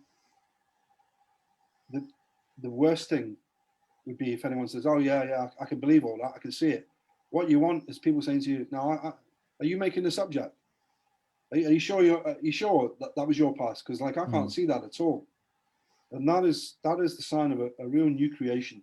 Yeah, they might be able to see outward scars and see, there's maybe a roughness to a certain person, but if they can see that change, that's the greatest compliment, and the greatest compliment to God himself. I have people very dear to me that, obviously they've seen a difference, but they don't believe in God. I have a lot of friends that are atheists, and, they know how I was, but they see that how I am now, and they will put all that down to me. But what they don't realize is that I could not do that myself. Yeah. I could not change in any way, no matter how I tried. And when I did, I fell. Yeah. And the only way your own strength.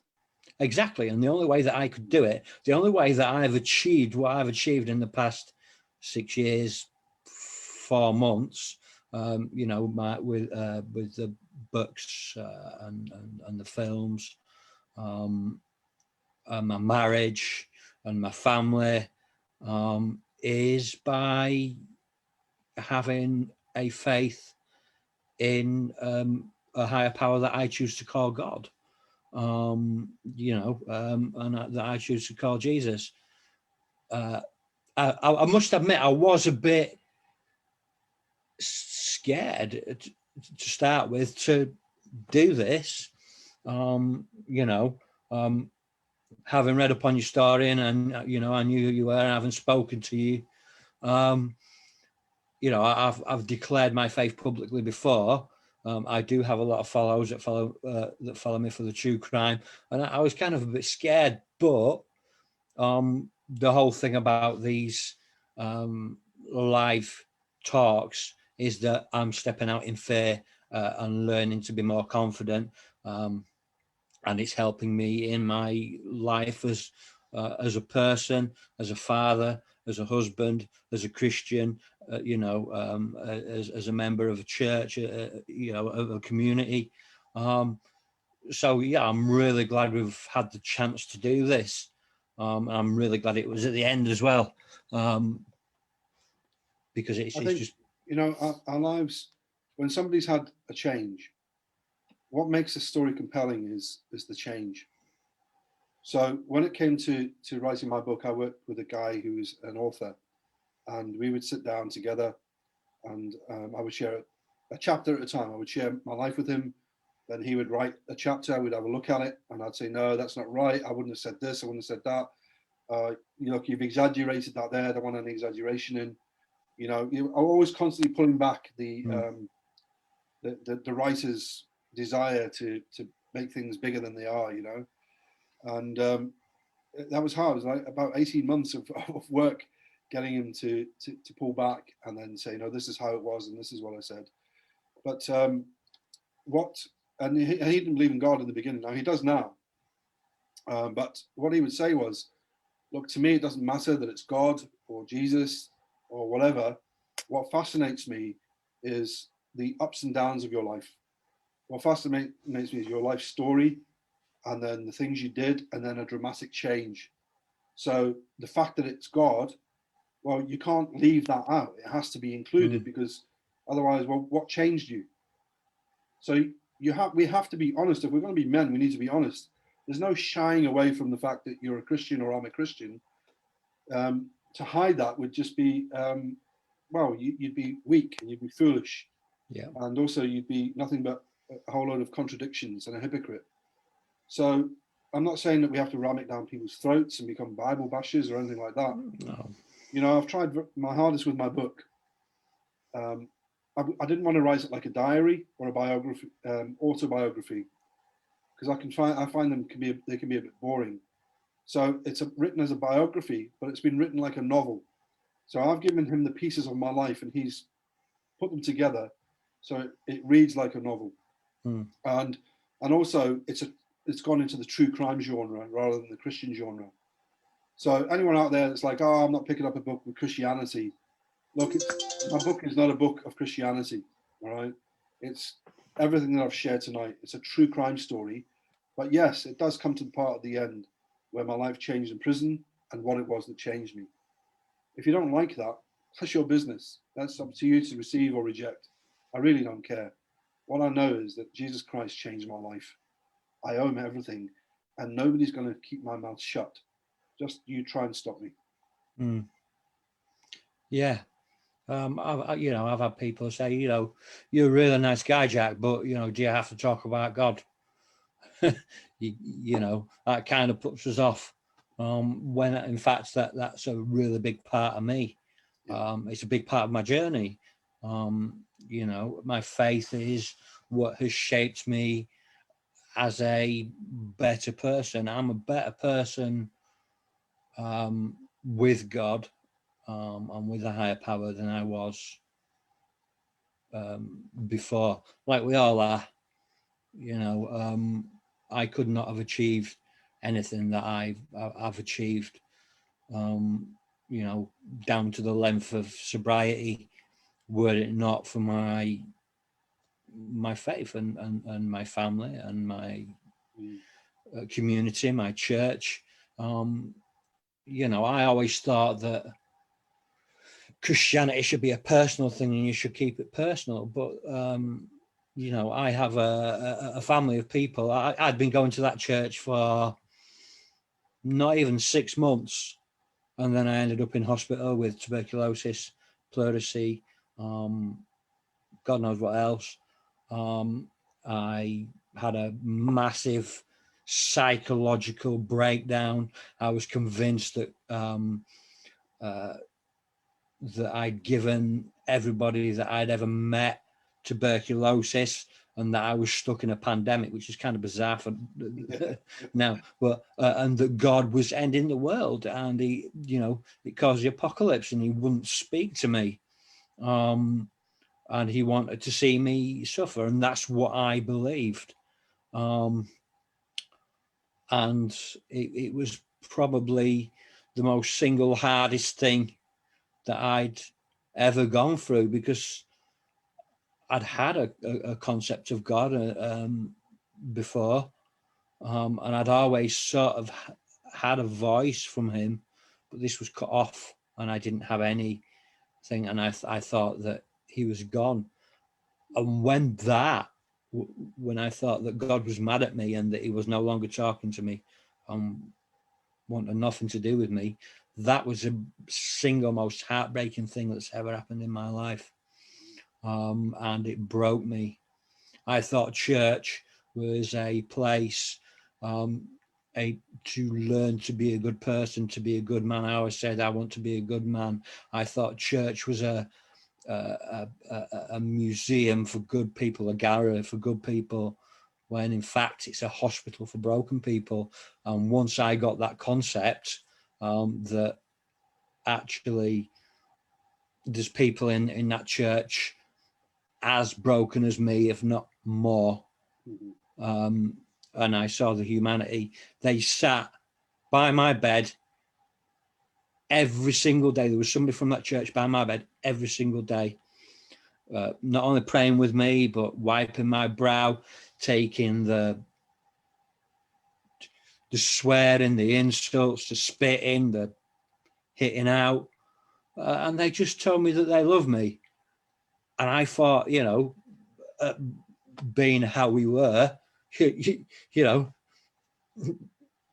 that's it. You don't love me. You just want something. So, I was trying to be violent, but realizing that actually we're something different, and it's a community, and they were there when last year, just over a year ago, when I got married.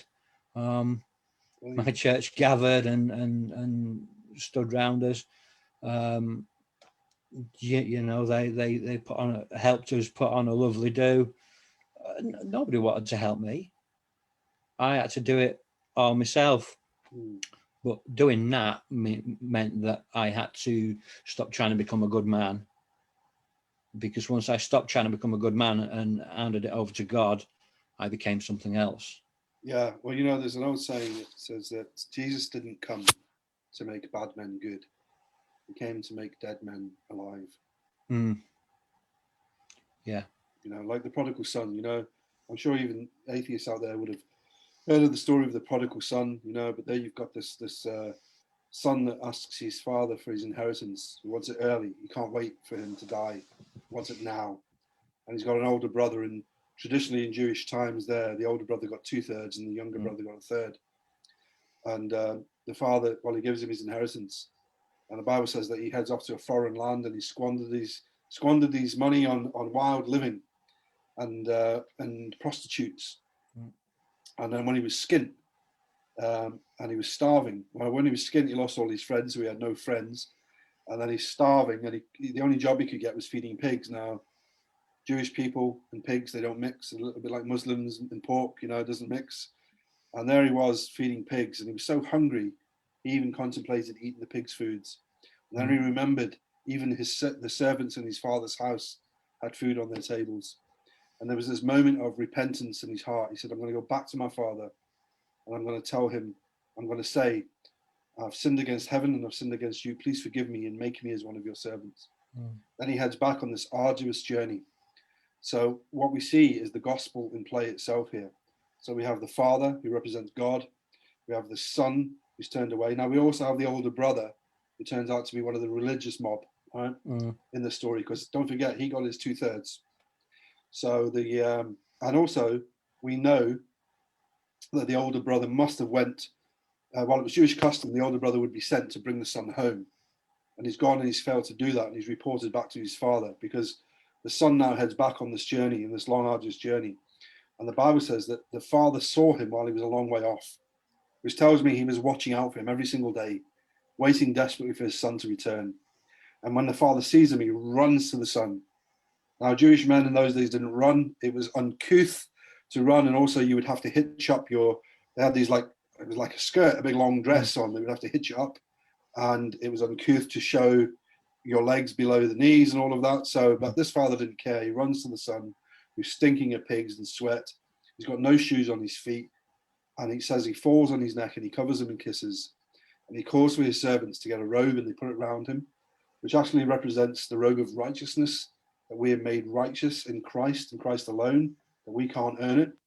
And then he puts sandals on his feet and he puts a ring on his finger, signifying that he's back within the family and he's part of the inheritance. And then the son cries out, Father, forgive me, for I've sinned against heaven and I've sinned against you. And before he says, make me as one of your servants, the father then calls for the fatted calf to be killed. He said, we're going to have a party tonight because the son of mine who was dead is now alive. And the big brother comes home and he hears the party. It says he could hear the dancing from a long way off. And he gets really mad. The father comes out and he's like, what's going on? And the father says, your brother's returned. And he says, well, you're having a party. You killed the fatted calf. You never even gave me like one of the smaller lambs for my party. And I've been here. I've been working for you and I've been doing this for you and that for you. And this brother of mine, he's been spending all his money on prostitutes and wild living. How does he know he's been spending it all on prostitutes and wild living? He must have gone there. He's seen it. He's come back. And he's all self-righteous. I've been here. I've been doing this. I deserve this. He doesn't deserve nothing. And the father says, but this brother of yours, this son of mine, he was dead and he's alive today.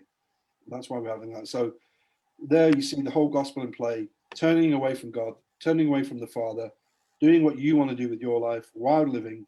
There'll come a moment where you come to your senses and you go back to him and you say, I'm sorry, please forgive me. Make me as one of your servants. And what does the Father do? Puts the robe of righteousness around him, puts a ring on his finger and shoes on his feet and welcomes him back into the family. And that's what God does for us, Jack,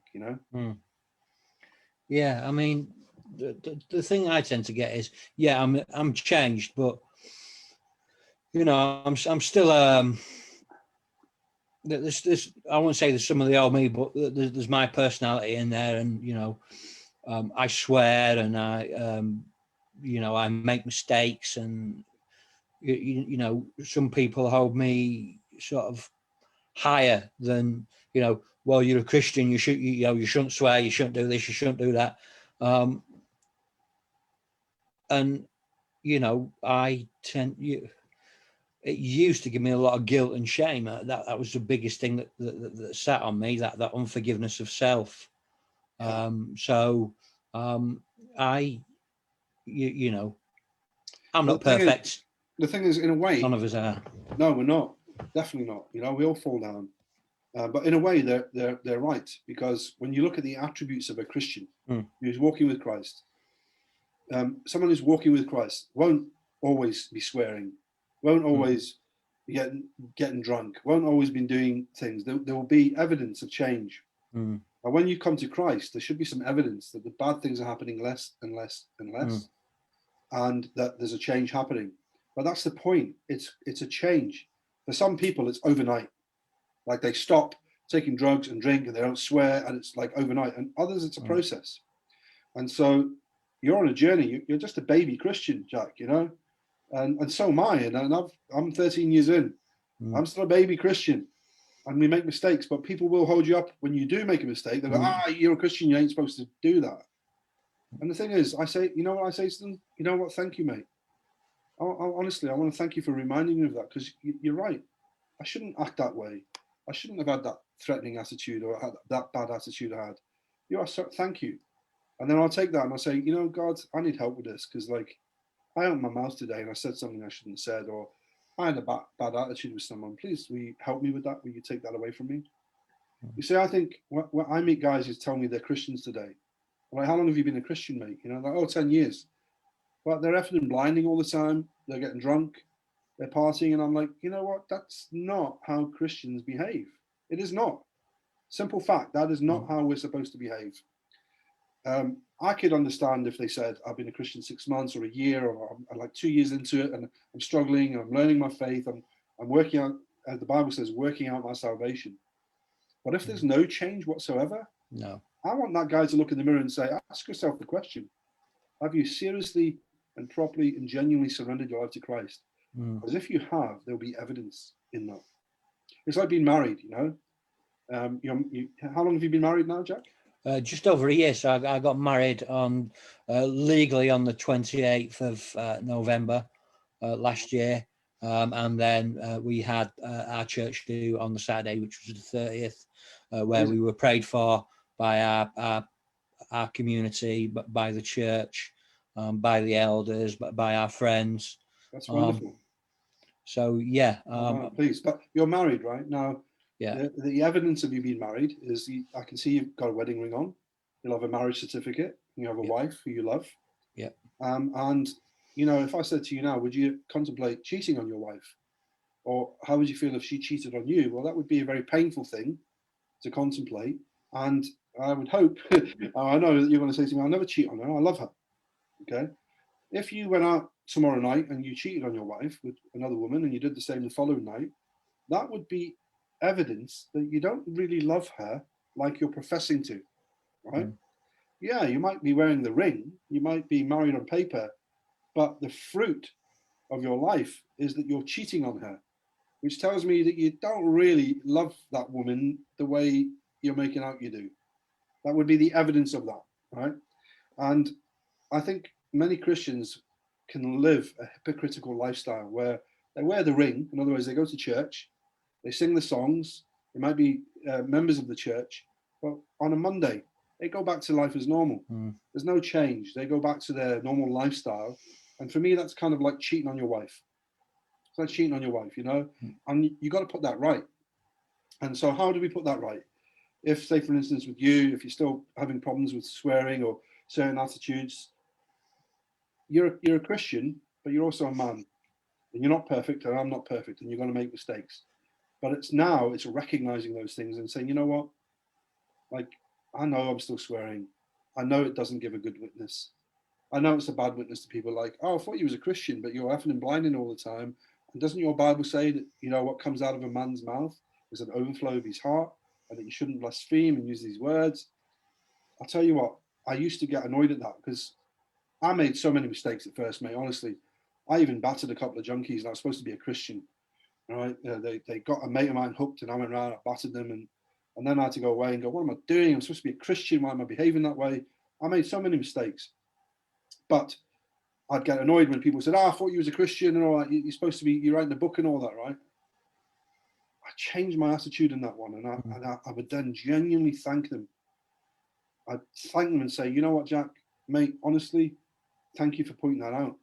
Like, I know you've done it in a sarcastic way and you're like, but honestly, I want to thank you, mate. Honestly, I really do from the bottom of my heart. I shouldn't be behaving that way. And I shouldn't be using that language. And I want to thank you. I'm going to take that to God, you know. And then I would go and pray and say, Lord, you know what, man, I don't want to do these things. I'm changing, and God bless you. In Jesus' name, you're with me. Will you help me with these areas? So I would use those things as like a mirror of what needs sorting out in my life, you know, because the Bible is right. It does say what comes out of a man's mouth is an overflow of his heart. So if bad language is coming out of my mouth all the time, or I was talking nasty about people, that's showing what's in my heart. And then I'm like, I need to take that to God. So like, Lord, it's like a self-diagnosis, isn't it? You know, like, here are the symptoms. You're the cure. Can you help me with this? And I would go there. So, I mean, that would be my advice to you. If you're struggling in any of those areas, if any of us are, then we just need to surrender it to Christ a little bit. And you know what? He'll help us. Does that mean you're not a Christian and you're not saved? Not at all. Does it mean you're struggling like everyone else? Amen, you are. And aren't we all? Until the day we die, we won't be made perfect. We'll be made perfect in God's eyes through the perfection of Christ and Christ alone. So when we stand before him on Judgment Day, the Bible says we're robed in his righteousness. And that's the only way we can stand before God, because God cannot have be in the presence of sin. We would just disintegrate. And we cannot be righteous. We cannot make ourselves righteous. We can't earn it. We can't do anything about it. But through the righteousness of Christ, we can be made perfect. Because the only way we can get to heaven, because heaven's perfect. And perfect just means holy. God is holy and heaven's holy. Holy just means perfect. So in order to get to heaven, you have to be perfect. Nobody's perfect. So how do we get to heaven? You can't do it. But Christ can. And Christ can get you there. And his perfection, we can stand before God. So we'll only be ever perfected. The Bible says we'll be perfected on that day when we're in Christ. And until then, we're always fighting the flesh within us. We're Christians. We trust in God. We're working out our salvation.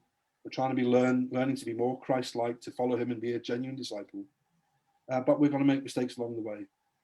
Don't let people put you down. Thank them. When they point things out, thank them. And you watch and see their face, Jack, when you do. Next time, you know, if it comes out of your mouth, whatever, and somebody goes, I thought you was a Christian, Jack. What are you using that language for? I'll tell you what, watch their face when you go, mate, honestly, thank you for that. Thank you for showing me that, because I shouldn't be doing that, and I'm going to get that sorted. And you just watch the expression change, man. Yeah, that's a blessing, isn't it? Yeah. So, what would you say to anybody that's watching this now that is maybe in the life that we were? Because I know that there are a few people on my timeline that are in the life that we were, that are really struggling with life and really have a hate or a resentment for religion, God, people like us that testify. Well, I've met many violent men, many prisoners, many guys with addictions all over the world, in some of the toughest prisons, from tough Maori prisons in New Zealand to prisons in Guatemala and French Guyana, in South Africa, where I go frequently. And I'll tell you, I've never seen any man changed by the power of atheism, not one. But I can give you many hundreds of stories of people's lives that have been completely changed by the power of Jesus Christ. I would say this to you: where do you think you came from? Where do you think you got a sense of morals from? Do you honestly think, I mean, the atheistic view is that nothing created everything. That's a scientific impossibility, because nothing can't create anything. Think about that for a moment. Because that's quite deep. Think about your human eye, which has over 100 million light-sensing cells and an optic nerve that goes back to your brain where it can read the signals. All of those things could not have evolved. They had to be in place at the same time. If it evolved, that would mean you had half an eye at one point, or you had the eyeball, but you had no optic nerve. This would be evolution. It takes millions of years to get that. What use is that creature at that time with half an eye? It just doesn't make sense. The eye, the optic nerve, the cells, the pupil, the brain to be able to decipher the pictures, all has to be in place at the same time. It's called creation, right? And only God can create life. I mean, really, go deeper. Search yourself. You know, where do morals come from? Where do we get the idea that things are right and wrong? We get them from God. We don't get them from man. If we get them from man, it chops and changes all the time. You know, if we go down man's route, well, slavery was okay at one point, wasn't it? It was legal. It was legal to put black people into slavery and hold them and beat them, and they were your property. But then, you know, it was Christians who fought for the abolition of slavery. It was Christians who fought for that, and that all men are created equal under God. And you have, just because it was legal at that time didn't make it right. Thank goodness it was overcome and abolished, and it's not legal today, although there's still slavery going on in the world. So we can't go off what men want or what men decide what's moral and what's not moral, because the world will end up in a huge mess. We have to go by God's standards. You know, people say to me, Jack, oh, what are you Christians for? What's all this Christianity's load of rubbish? What do you want to believe that for? That's their choice. They have free will. But my response would be like, so what, you think it's wrong for me to want good things for my children, for them to be brought up morally, to teach them right from wrong, to teach them it's not good to steal or murder? What, do you think it's wrong for me that you know, I tell my daughter that she shouldn't cheat on it when she gets married one day?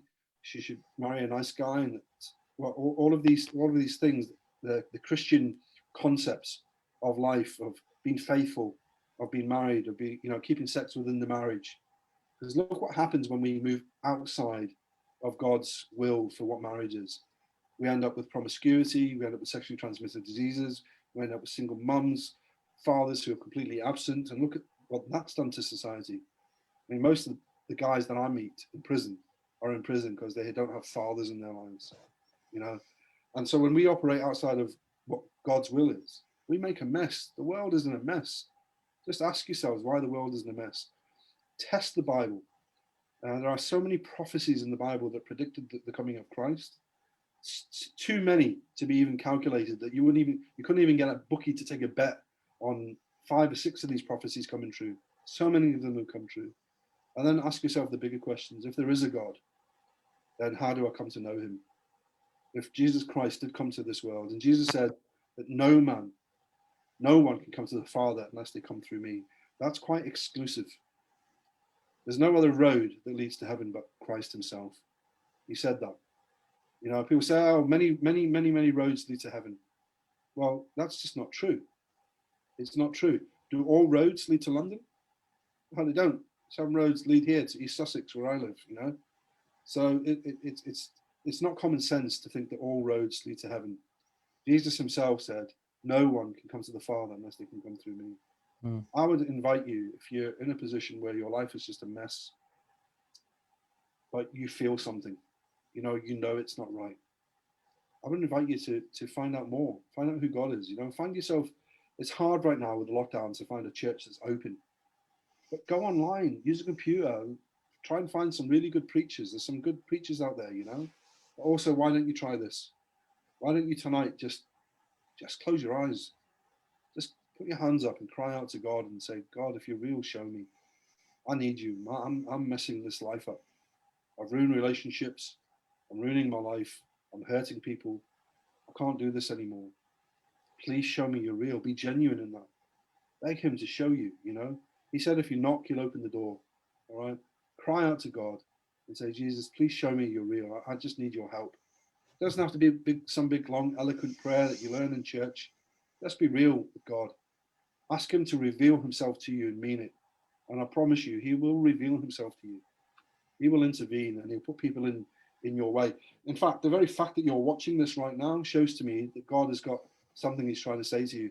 You might even laugh at that right now. You might sneer. You might think, yeah, what a load of rubbish. That's okay. That's your free will. But like Tony said in prison, that rubbish changed this rubbish who's talking to you, and changed Jack as well who's talking to you. So get yourself real, you know. It takes a real man to get real with God. Or guess what? Carry on doing things your way and see how far you get, you know. Wow. So before we finish, can you just tell us a bit more about your book, where we can get it from? Yeah, how about this, Jack? How about you pick 2 people out who maybe leave a comment or something, comment, like, and share, whatever you do, and pick 2 people, send me their details, and then I'll get a copy of my book, which is called If a Wicked Man. Wow. And I'll sign a copy and I'll post it to them for Christmas. So wow. I'll send 2. I've got 2 spare ones here, so I'll send them out to whoever you pick at random. That's copy. I don't know. You tell them what to do, like, share, comment, or whatever, and then pick a couple, and I'll send them in the post for them. But yeah, it's on Amazon. It's called If a Wicked Man. The website is called ifawickedman.com. And my ministry website is called escapeministries.co.uk. So you can find out details on there. I'm all over YouTube. Watch out for the movie as well. We're working with a producer in South Africa who has taken the project on. He did quite a really well-known movie in Christian circles called Faith Like Potatoes. I know that film very well. The producer of that movie has taken on my project. They had the first £100,000 investment into that to get the script done and get the blueprints of that sorted out. They were about to pitch to Sony and Netflix, and then COVID hit, and so that's taken a bit of a hit. Everything's on hold at the moment, but if it's God's will, it will be turned into a movie, and if not, then I really don't care, because I've got plans, you know. God's got plans for me, so if it turns into a movie, great. If it doesn't, I'm not bothered in the slightest. But for now, you can get the book on Amazon or through any regular bookstore. You can just order it. And look out for the deals, you know, try and get it from, I don't have anything to do with the pricing or anything like that, you know, so it can be expensive on certain websites and it's cheaper on other ones, so shop around. Like I say, you'll find it in the true crime, it says the true crime story, and it's in the true crime genre, all right, so you're not going to find it, you will find it in some Christian bookshops, but predominantly you'll find it under the true crime section of a bookstore. If they haven't got it in, they can order it in. Brilliant. Okay, so yeah, if you would like a book, John's very kindly and graciously offered 2 copies to 2 people. So what I will say is the first 2 people to put a comment down below to this video saying, I don't know, yes, just the word yes, I will get your details over to John, and you'll get a nice little Christmas present of a signed book to your home just before Christmas. John, I want to thank you from the bottom of my heart and humbly for taking the time out to come on here and speak with me and with my followers, and just to share your story. I knew some of it through research. I didn't know all of it.